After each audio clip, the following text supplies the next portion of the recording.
Davis Mberia, KTN.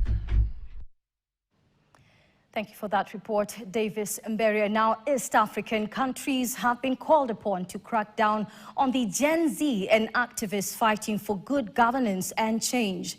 Tanzanian President Samia Suluhu now wants President William Ruto to deal decisively with dissenting forces.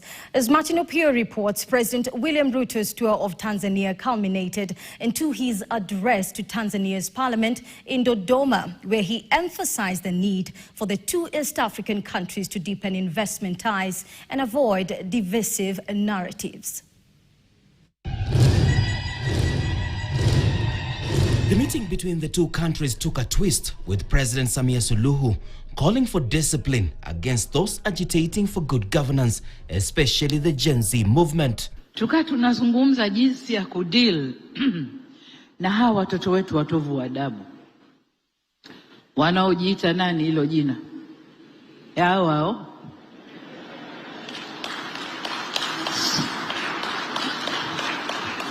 eti na wenyewe wanajifanya ni hao wa East Africa. Kwa hiyo popote wanakwenda kupigania demokrasi. Kwa hiyo wafanye fujo huku, wafanye fujo huku, wachome huku, wadisturb serikali zao. The Gen Z have caused disruptions to the regimes of Presidents William Ruto and Samia Suluhu. In June 2024, President Ruto was on the brink of losing his leadership mantle following protests against Finance Bill 2024 and the cost of living. In Tanzania, hundreds were killed following last year's controversial elections that was largely termed as not free and fair. But now Samia is vouching for an East African concerted effort to tame the Gen Z wave. Nikamwambia Ruto, we have to send firm on this watovu adabu hao. Tusichague wa Tanzania au wa Kenya. Wakija kwangu na chapa mikwaju, wakija kwako chapa mikwaju. Ili wakae sawa. Na hapo tutapata jumuiya ambayo ina watu wenye heshima na ina watu walionyooka. President Ruto's visit to Tanzania coming exactly 1 year after the Kenyan activists were abducted and tortured in Tanzania.